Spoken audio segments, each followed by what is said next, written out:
ஆண்டவருக்கு பிரியமாக நடப்போமானால் நம்மளை ஆண்டவர் தனித்திருக்கும்படி உயர்ந்த இடத்துக்கு கொண்டு போவார். கூட்டிகிட்டு போய் அப்படியே பிரகாசமாக அவருடைய பிரகாசத்தினால் நம்ம நிரப்புவார். அவர் வஸ்திரம் வெளிச்சத்தை போல வெண்மையாயிட்டு இந்த அனுபவத்தை பார்க்க வைப்பார். அடுத்தது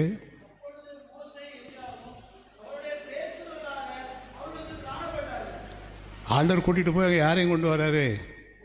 மோசேயும் எலியாவையும் கூப்பிட்டு வந்து அவளோட பேச்சு காணப்பட்டார். இதை பார்த்த உடனே 4வது வசனம்,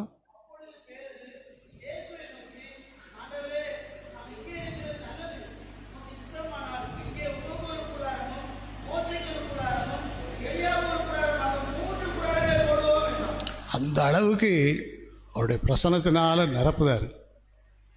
மோசேயும் எலியாவும் அவரோடு பேசுகிறவர்களாக காணப்பட்டார்கள்.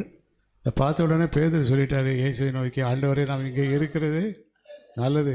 உமக்கு ஒரு கூடாரம், மோசேக்கு ஒரு கூடாரம், எலியாவுக்கு ஒரு கூடாரம், 3 கூடாரங்களை போட முடிஞ்சு நாங்கள் இந்த கூடாரத்துக்கு உள்ள வளர்த்து நுழைஞ்சிக்கிடுவோம்.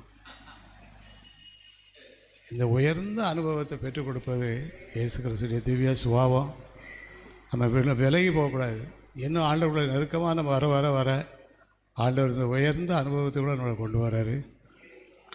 அப்படிப்பட்ட கிருபையை கொடுப்பது ஆண்டவருடைய திவ்ய சுபாவம். சிங்கார மாளிகையில்